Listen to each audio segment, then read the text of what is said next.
All right, I'm gonna start us off with a good morning or good afternoon to you all, depending on where you're joining us from today.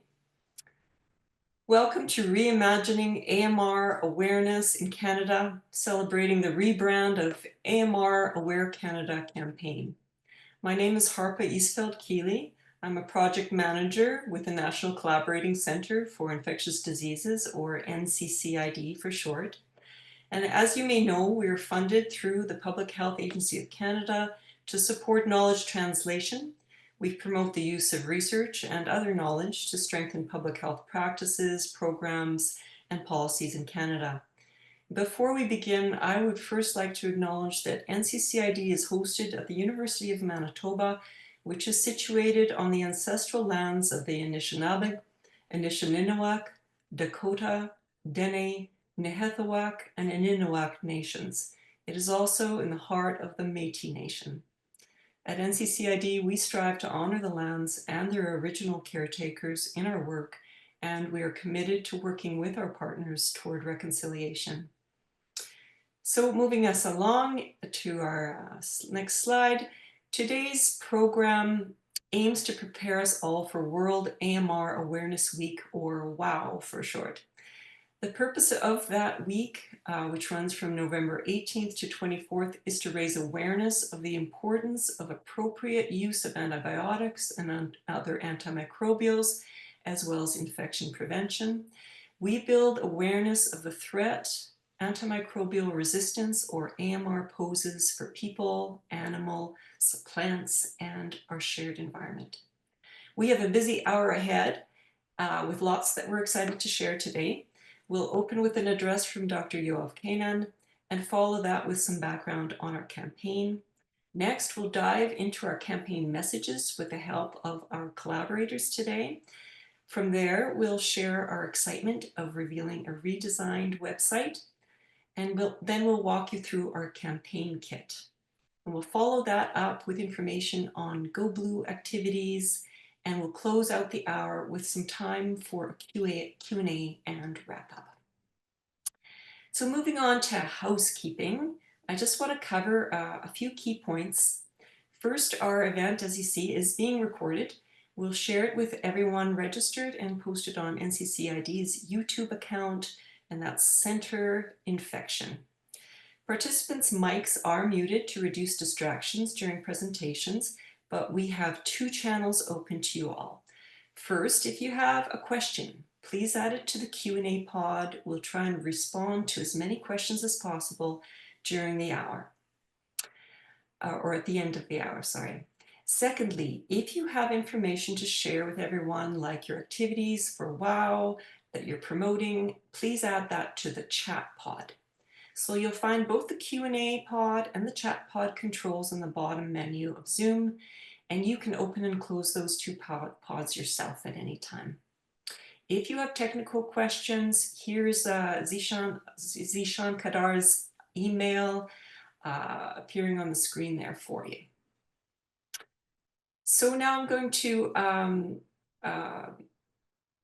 move us along into our welcoming address, and I'm now very happy to welcome and introduce you to Dr. Yoav Kainan, who is the scientific lead for NCCID.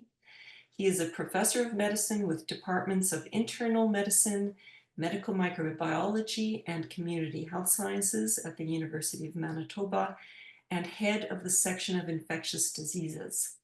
He is ad honorem professor at Universidad Pontificia Bolivariana in Medellin, Colombia. His clinical background is internal medicine and infectious diseases and HIV care in the Manitoba HIV program. His research focuses on HIV, sexually transmitted infections, and community-acquired pneumonia. I'm going to ask for the slides to just come down now for Yoav to put his camera on. Yoav, thanks for joining us. I'll invite you to take the podium now. Thank you, Harpa, for the kind introduction, and I'm thrilled to be here, and I want to thank everyone who's participating in today's event, because many of you have been the faces and behind the scenes that have been making this collaborative AMR Awareness Week awareness campaign possible.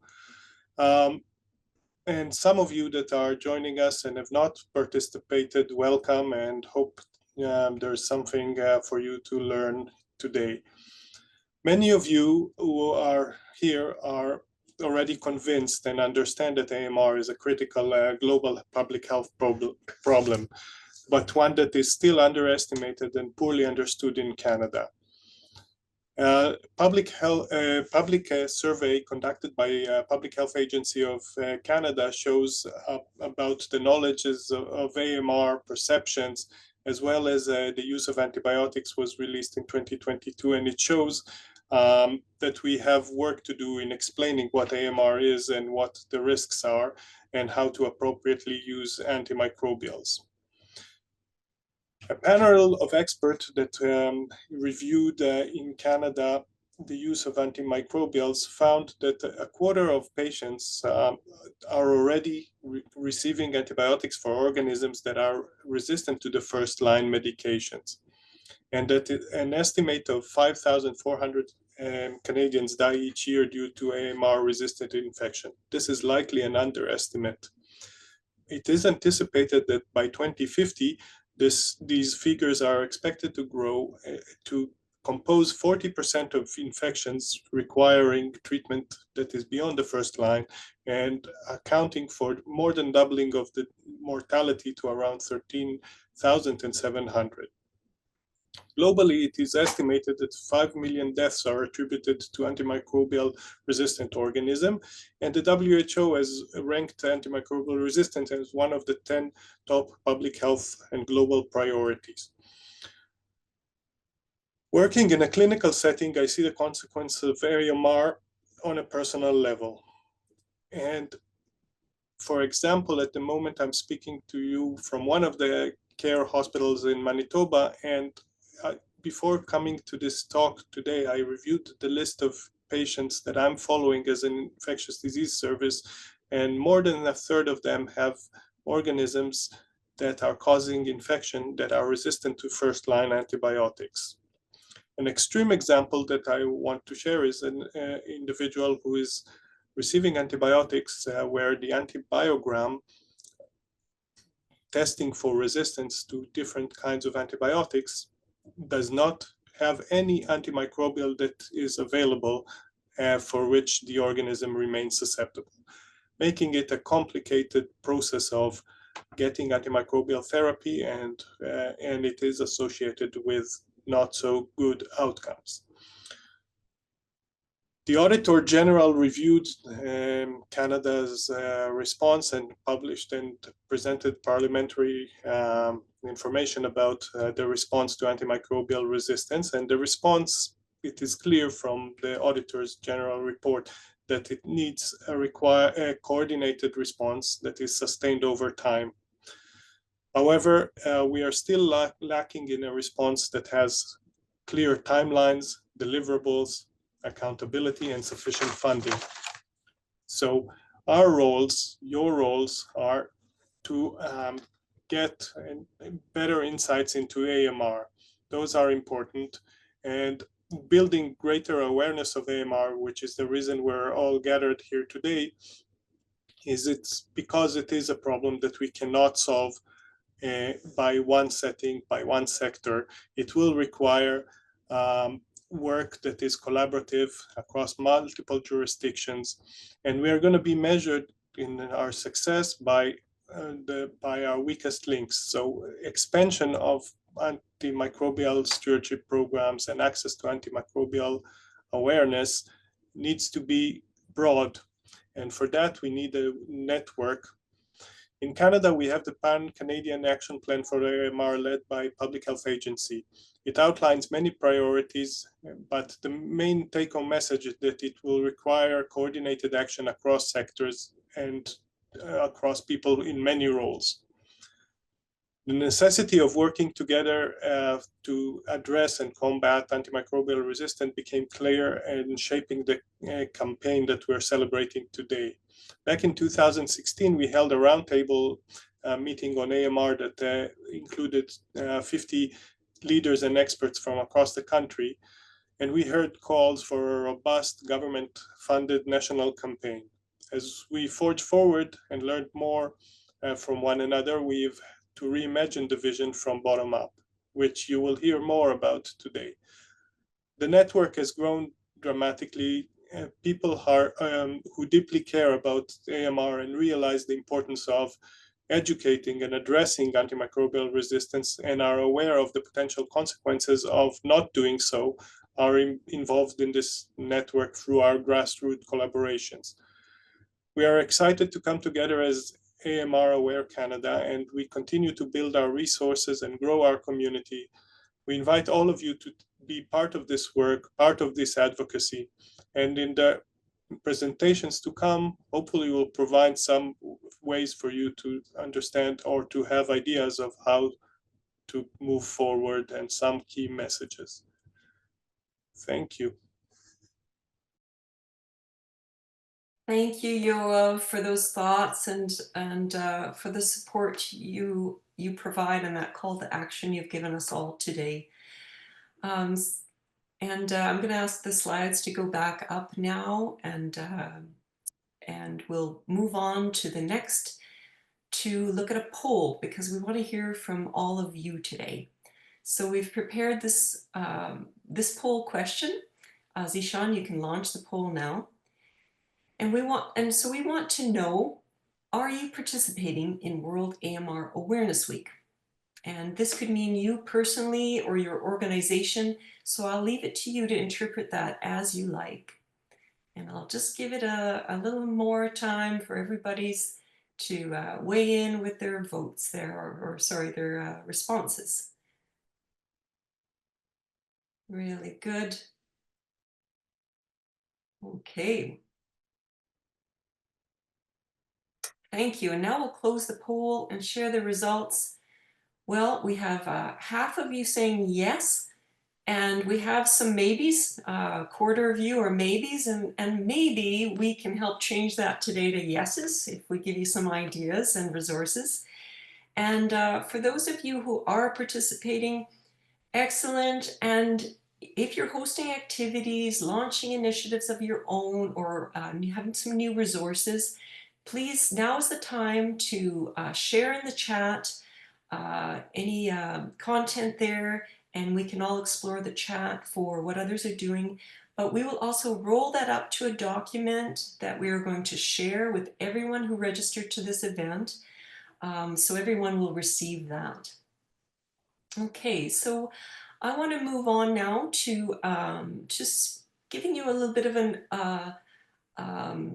to the campaign overview. I want to give you an overview of this awareness campaign in Canada and the people behind it. So I'm going to start with sharing about who we are. This campaign is a collaborative effort, as Yoav has alluded to, involving a network of over 50 individuals. They are leaders working in healthcare, in research and education, nonprofits and professional associations, and public health programs. So we have really a diverse group, and many with skills in communications, as well as education or running stewardship programs. You'll find the logos of the 24 organizations they belong to on our website, which we'll talk about later. This is an active network. So our members give us input on the campaign, content and direction. They contribute to a set of leading resources that are shared on the website. They help plan and deliver webinars for healthcare professionals, and they help promote and extend the reach of the campaign to their networks. So for over 7 years, we've engaged people and organizations from nearly all provinces, and we've got more growing to do. I also want to touch on a few wayposts on the path that we've taken, because I think it is important to celebrate how far we've come. This campaign, as Yoav alluded to, grew out of a 2016 National Roundtable on AMR held in Toronto, and the delegates at that time were helping to confirm the priority actions for the Pan-Canadian Action Plan that was in development at that time. And a national campaign was seen as one of the key priorities of 10 priorities that were named in that meeting. And now coming out of that meeting, collaborators began to find ways to advance the work right away, even ahead of funding, formal implementation plans, and mandates being drawn up. The group began piloting annual awareness campaigns together, trying to align messages and drawing from strategies of some of the front runners within the group, like Do Bugs Need Drugs, like Choosing Wisely Canada, and others. So we began with strategies that focused on the low-hanging fruit of trying to reduce inappropriate use of antibiotics in human medicine for conditions that are caused by viruses.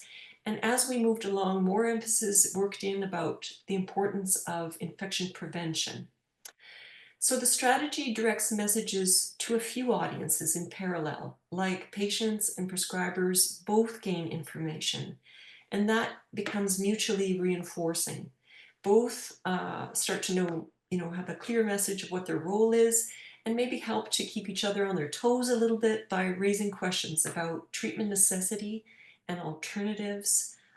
So it's really directing targeted messages, but in parallel for that reinforcing that everyone has a part to play. So the backdrop to all of this work that we do in Canada has been the global campaign, and leads there have shifted the emphasis and language over time from a focus on antibiotics alone to antimicrobials, and now we see the use of the acronym AMR as well as plainer words of drug resistance. And so we have reflected that in the wording of our campaign, but we're always going back to some of the basic drivers around high antibiotic use and how that's needless in some areas. This campaign focuses on human health, but it has grown to include One Health messages that acknowledge linkages among humans, animals, plants, and a shared environment. Recently, the network branched out into ongoing education efforts with webinar series that we call the Canadian Antimicrobial Stewardship Webinars, or for short, CAN-AMS. And every other month or so, speakers from different regions share how they develop programs and interventions to slow and control AMR in different settings. We have 3 webinars in the CAN that are the recordings of which we post. The network continues now to exchange information on their activities because many are involved in their own campaign and educational initiatives. So we find ways to try and coordinate and align and to unify, to have a stronger voice together than we can have separately. So during the annual World AMR Awareness campaign, that's what we do. This is what we do. And our growth has also been reflected recently in a redesigned website, which is a big jump for us from an old website, and we'll be looking at that soon. So as for campaign goals, first, the 2024 campaign aims to build identity and rebrand as AMR Aware Canada, and that's part of our message today. This is who we are now, AMR Aware Canada. It's the name of the network, it's the name of the campaign, and it is reflected in the new URL of the website. Second, we aim to build foundational knowledge with basic information about AMR and give everyone the language and understanding to have conversations about AMR.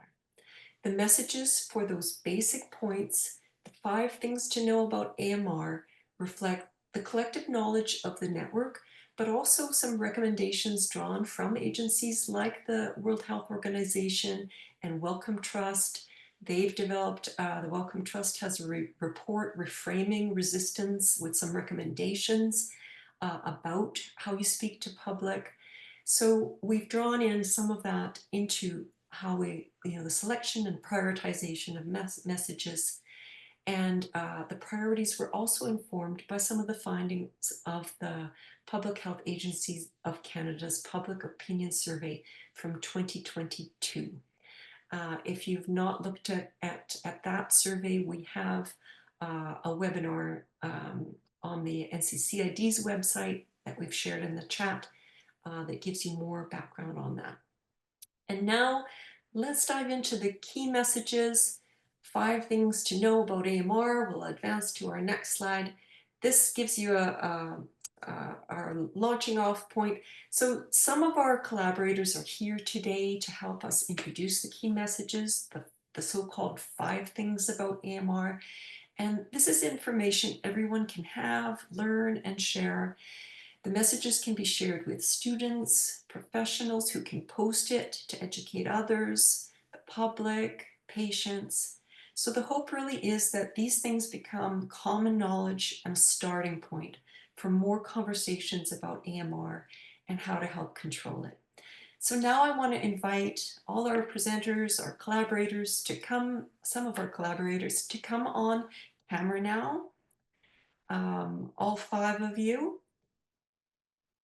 And thank you very much. And so first I want to call upon Sahar Momin. Sahar, can you start off and kick us off? Absolutely. Thank you so much, Harpa. Hello, everyone. My name is Sahar Momin.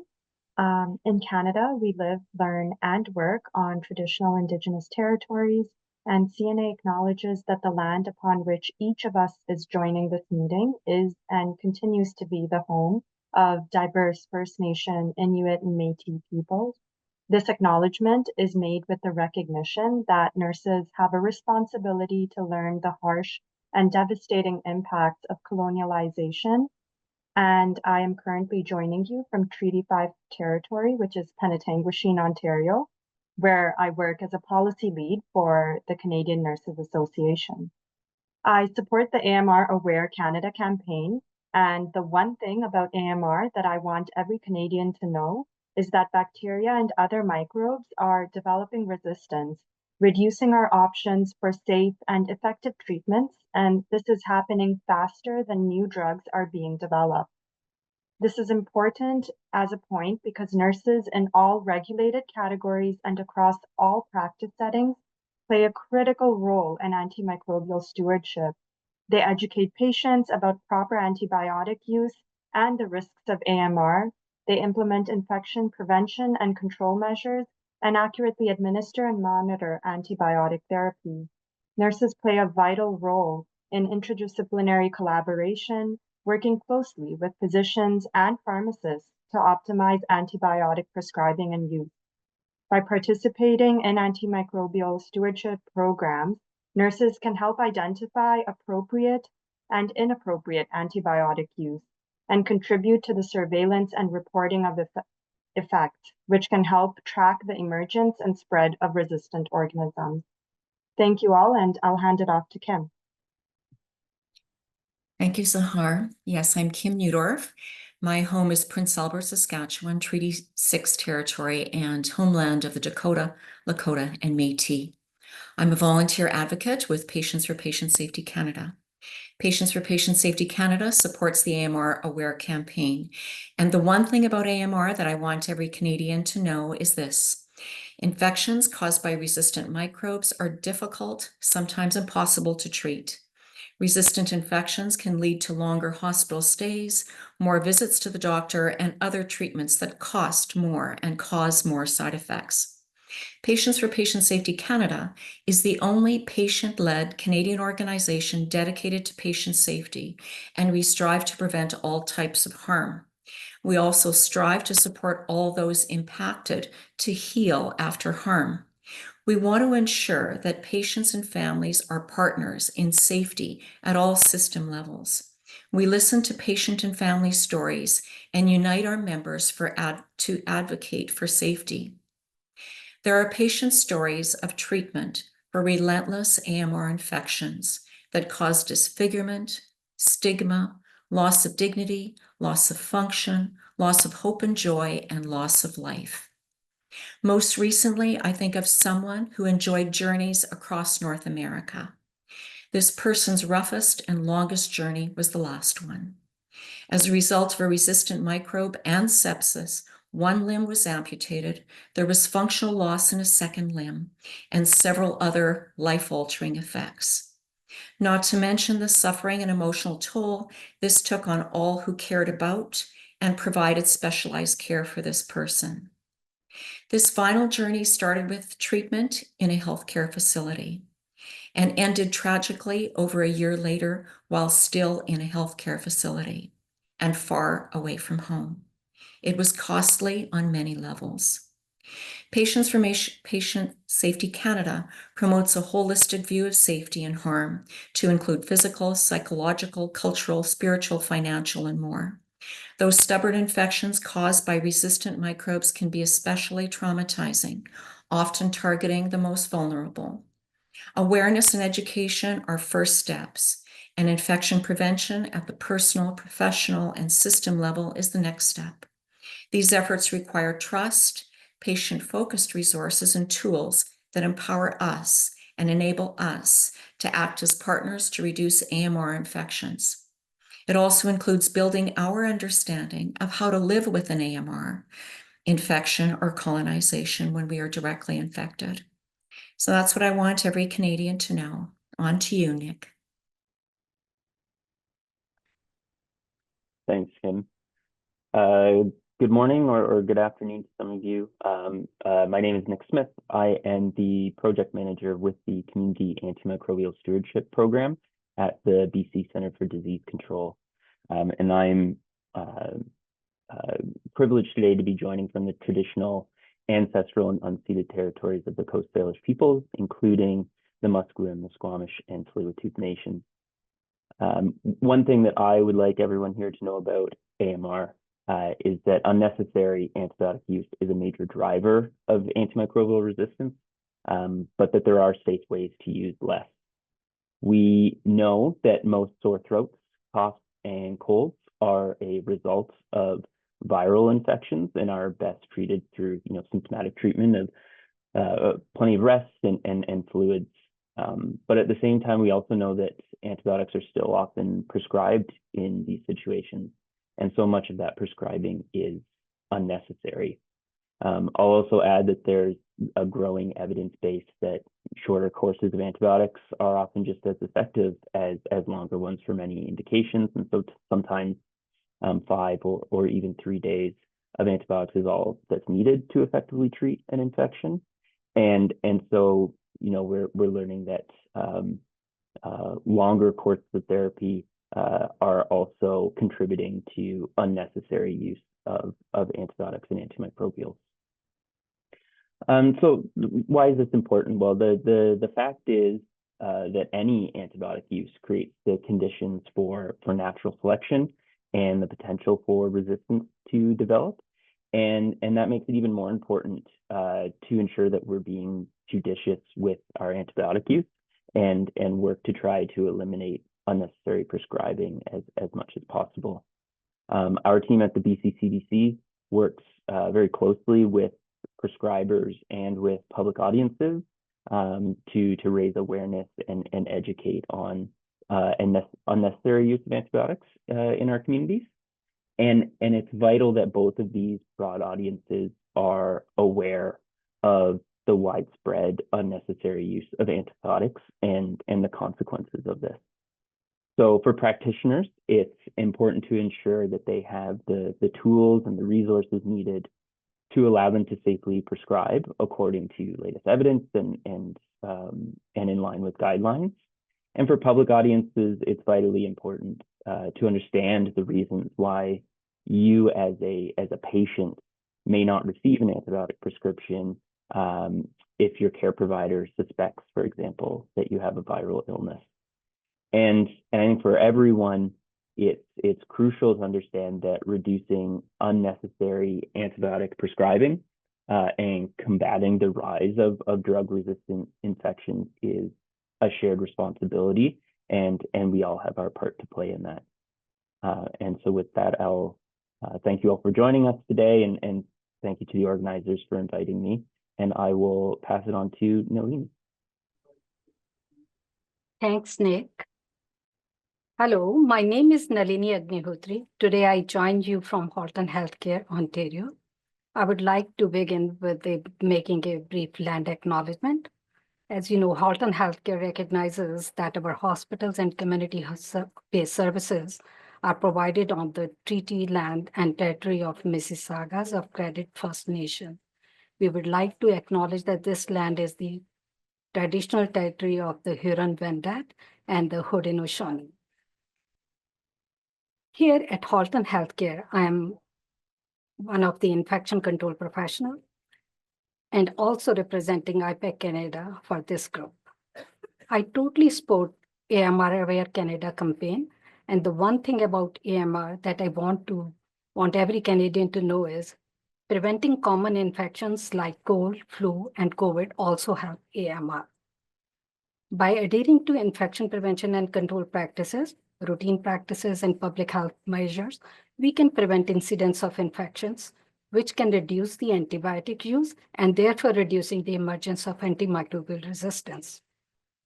As infection control professional, I recognize the importance of hand hygiene, which includes hand washing with soap and water or using alcohol-based sanitizers. Hand hygiene is one of the most effective methods to prevent spread of infections. The role of vaccines in combating AMR is also well known. Although all vaccines may not be able to eradicate target pathogen, these can certainly reduce the incidence of infection. We can reduce use of antibiotics and thus reducing the reduction in AMR. This is called direct effect. Indirect effect can be seen when vaccines against viral infections such as influenza or COVID reduce the infections and thus inappropriate antibiotic use or the need for antibiotics for secondary bacterial infections can be also reduced, further resulting in reduction in antimicrobial resistance. So keeping your vaccination up to date is very crucial. Another common infection control measures like cleaning and disinfecting surfaces and objects, staying home and protecting others when you are sick, using respiratory etiquettes can definitely help reducing the spread of infections. Also, when you have an antibiotic-resistant organism around you or within your healthcare facility, it is crucial to contain the further transmission and outbreaks. For this, early identification of AROs using additional precautions, appropriate cleaning and disinfection are some of the known preventive measures. So reduction in infection means less antibiotic use, and this will automatically contribute to reduction in emergence of antimicrobial resistance. So don't forget, prevention is better than cure. With this, I will pass it on to next panelist, which is Jason. Thank you. Thank you, Nalini, very much. And thank you as well to the organizers for inviting me to speak today. So my name is Jason Vanstone. I'm a research scientist with the Saskatchewan Health Authority with our antimicrobial stewardship program. I'm joining today from Regina, Saskatchewan, which is on Treaty 4 territory and encompasses the lands of the Cree, Saulteaux, Dakota, Nakota, Lakota, and the homeland of the Métis Nation. I love this AMR Aware Canada, the campaign and everything that this group does. So I'm very happy to be able to speak to this today. And the one thing that I want to talk about, the one thing about AMR that I would like everyone, every Canadian to know is about responsible antimicrobial use. And so this is, we heard Nick talk just a few moments ago about antibiotic overuse and unnecessary use of antibiotics. And this is sort of the flip side of that coin, if you will, where we need to use antibiotics when we are treating people for a bacterial infection. But the point here is that we want to make sure that we're using them appropriately in that instance as well. And so this speaks to kind of two sides of it. So there is from the provider side, the prescriber. So we want to make sure that prescribers are following evidence-based guidance, that they are following that best practice to ensure that, for example, we're providing the shortest effective treatment following those evidence-based guidelines. And making sure we're using the right bug for the right drug for the right bug, getting the right dose, those kinds of things. From a patient perspective is the other side. So making sure that we are following the prescriber's instructions and taking the antibiotics appropriately. So using the full length of the prescription that you're provided, taking it as prescribed, to ensure that you're doing the best, giving yourself the best chance to kill off that infection. And so I think this is an important point, because to me it emphasizes this idea that really everybody has a role to play in tackling this issue of AMR. So yes, it's obviously on the prescribers to ensure that they're doing their part to prescribe appropriately and make sure that we're using only when necessary, and then when we are needing to use antibiotics, that we're prescribing correctly and following those evidence-based guidelines. But then on the patient side as well, ensuring that we're using them as prescribed, and disposing of antibiotics appropriately as well. If you do happen to have leftovers from previous treatments or something like that, making sure that we're taking those things back to pharmacies for appropriate disposal, and not just flushing them down the toilet and into the environment, those sorts of things. So yeah, thank you all for joining, and I will pass it back to Harpa. Thank you, Jason. Thank each and every one of you. This has been a fabulous portion of our program today, and you can see just why this collaboration is so wonderful. We have such dedicated, knowledgeable, passionate people involved. Thank you all for joining, and I see you're all off and running on our next poll, because now we want to hear from all of you.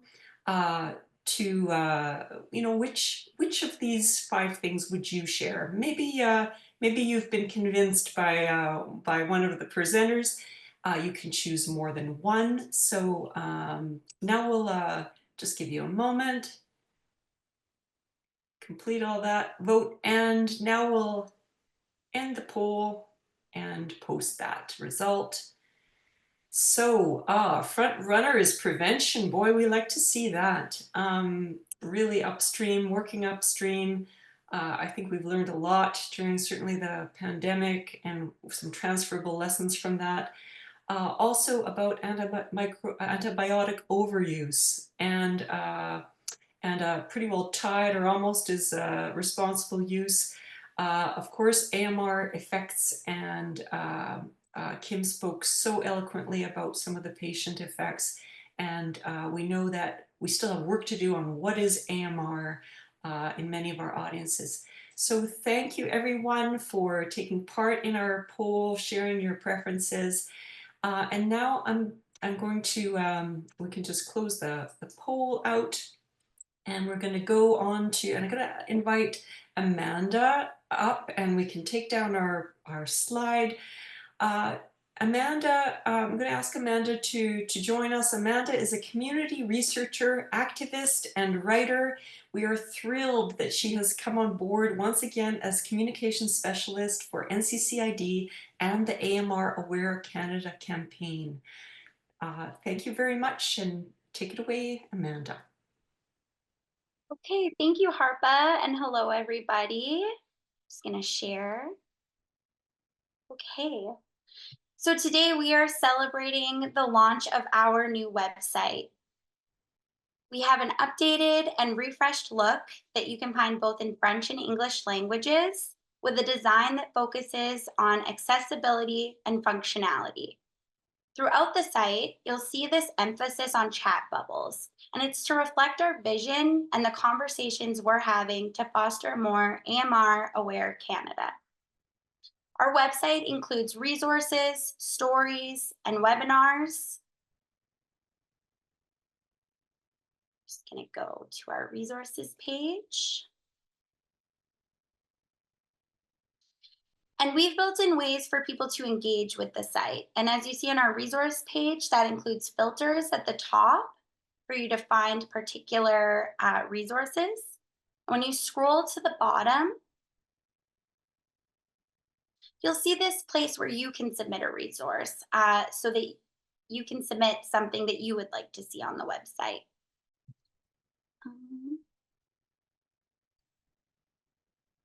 On our webinar page, healthcare providers can register for upcoming events in the CAN AMS series. And so you'll see that right there. And you can also scroll down to look at past webinars. And on our stories page, we provide a space for everyone to watch videos from the patient and from the healthcare perspective. And you can scroll through those. And so finally, our campaign page. So this is our campaign page, and AMR Aware Canada has built a toolkit to help everyone participate in World AMR Awareness Week. We provided resources to spread awareness with tools also designed in English and French. And we wanted to create a space where people could come and easily share these resources. So at this top right here, you'll see a button where you can download all of the items in a zip format. And then we also have the option to download individual items. So AMR Aware Canada's toolkit includes, so we have the 5 things to know about AMR poster. And this is a collection of those points that we just heard from all of our fantastic presenters. And we've culminated them into one piece. And it's available in digital and print versions for anyone that would like to put that up in their own space. Next is our 5 things social media graphics. So like we saw on each of our presenter slides, we've broken the 5 things into individual images that you can share on social media. And like we just heard from each of our presenters' perspectives, it's an opportunity for you to hone in on a particular theme and share these conversations with your audiences. Finally, we use the AMR Aware Canada branding to create assets for people celebrating Go Blue. So this includes a horizontal social media profile header for Facebook and a square icon for Instagram. We also have Go Blue virtual backgrounds for people using Zoom and Microsoft Teams. And I would just like to note that if you use this image for Zoom or Teams, it will appear backwards in your own self view, but that others will see it correctly. So now I'm going to stop sharing and let Margaret get our next slide up.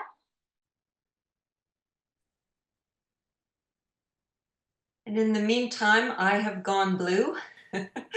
So, and you can too. I guess that's my plug.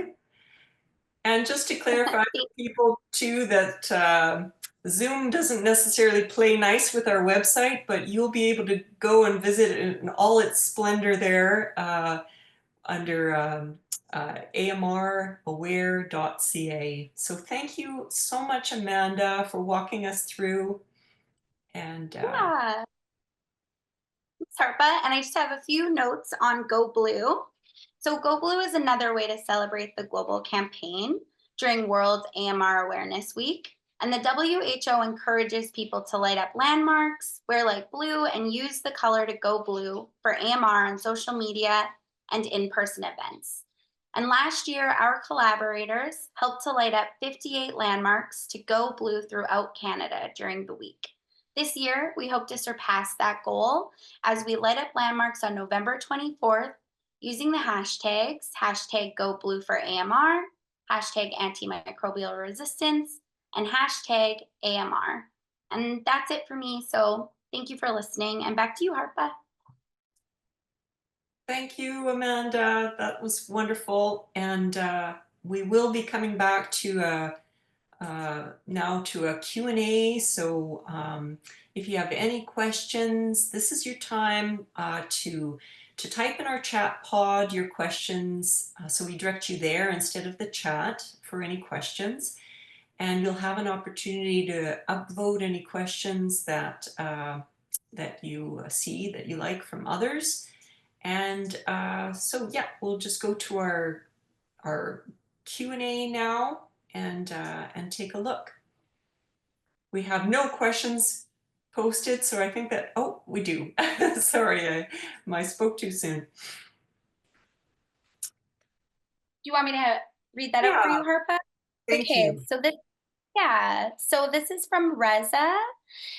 And they say, thanks and appreciation for the informative talks. Considering the AMR evolving perspectives, example, cross-resistances and cross-contamination, could you please elaborate on which potential layers of measurements should be emphasized, MRE extensively, global surveillance and policies, pharmaceutical clinical choice, or environmental risk factors. Thanks. Okay, that's more of a question than I anticipated, and I'm going to have to call on any of my experts who might be able to respond to the question. We're certainly looking for any questions about how to use the campaign. Would anyone like to speak up to help direct our participant to information? If not, we'll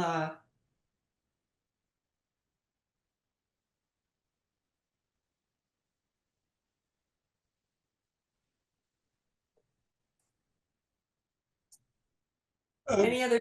I guess I can try to give a 2 cents about some information is available about organisms that are extensively resistant and pharmacological clinical choices. There are antimicrobial stewardship programs with algorithms that incorporate local resistance, and it is very regional. So it depends on what region you are. Consulting those helps in making appropriate choices that are based on information. But more broadly is, in terms of policy, is aligning around some of the priority organisms, because it's otherwise a very big cake to chew. So aligning on some more priority organisms and having an effort to address them is important. But there are multiple layers of it, and our surveillance system connecting and feeding into the ability to choose wisely the right antibiotics would be important. Thanks, Yoav. And I see Jason jumping in on this one as well. Jason? Yeah, I mean, I think it's a great question. And I think, Reza, if I'm understanding correctly, so which area of measurement should be emphasized more extensively? I think, to me, the answer is they're all equally important in that respect there. So global surveillance, right down to the level of local surveillance, that's what you need to understand where the issues are. So when you're speaking from an antimicrobial stewardship perspective, appropriate antibiotic use, those types of things, we want to know where the issues are. So where do we have room for improvement? So having that surveillance piece in place, and then the policies that drive appropriate use or drive the education components around that. How do we make people aware of this? So those pieces are certainly important. Obviously, the pharmaceutical choice, those are key components. So having providers educated about which antibiotics, having the surveillance piece to allow you to create things like an antibiogram, so you know what your best choices are for antibiotics for a given population.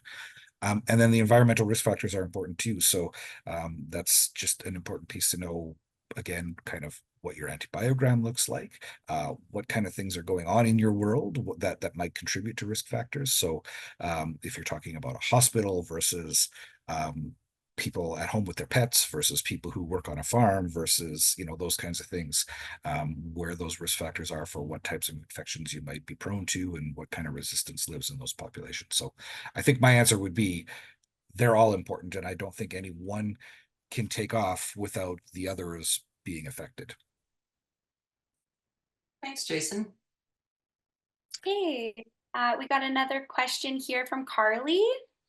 Is there any collaboration with ag and/or veterinarian sectors with better practices with animals?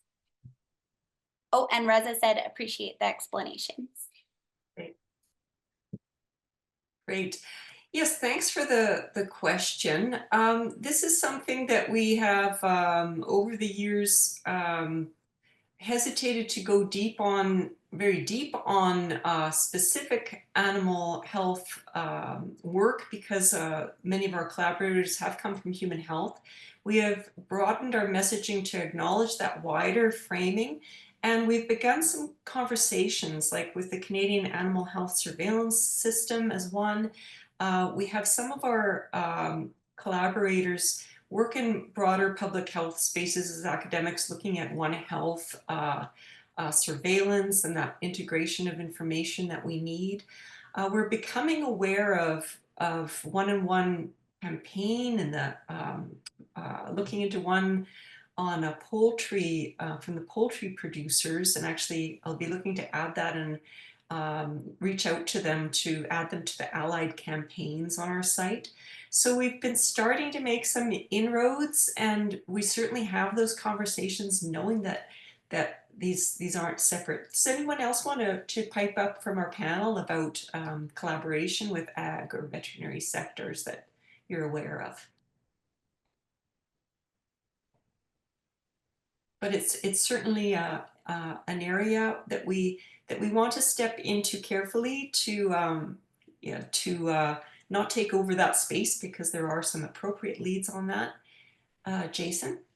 Yeah, I think that's a great point, right? Is we all have to work forward in these different sectors together, move forward together, but without sort of stepping on each other's toes. And so there's lots of room for kind of national level initiatives and things like that. And so there's, things in the surveillance world that are going on that are trying to bring information together from the animal side, the human side, and the environmental side.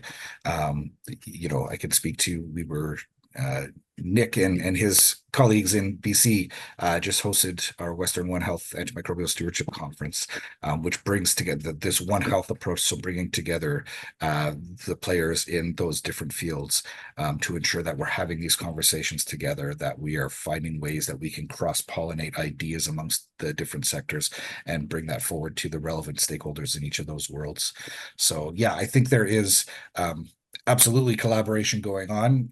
Very likely that it could be strengthened in places across the country, as with most things, but it is an important point to consider. Yes, and at the One Health Stewardship Conference, we were hearing also from Herman Barkema, who's heading up the Canadian, or for short, the CAN AMR Net. So not to be confused with our CAN AMS series, but CAN AMR Net with hubs in every province. I'm unsure about territories, but yes, that research-based network is also looking to bring in a One Health framing, and Herman Barkema from the ag end of things has been a really strong backbone for drawing in like that wider research collaboration. Okay, thank you. And thank you, Jason, for jumping in. Any other questions? Yeah, that's all the questions I saw here, Harpa. Okay, well then I want to just thank everyone today, and just move on to our closing slide. So I want to thank everyone involved, all our collaborators involved in this work. Do visit the website amraware.ca and look at our partners list, but look at deeper into our resources, and certainly go to our campaign page and be prepared to share and follow the campaign, follow World AMR Awareness campaign from the World Health Organization. And we're going to be, as I say, rolling up all these initiatives to share, like from the chat that we're learning about today from you.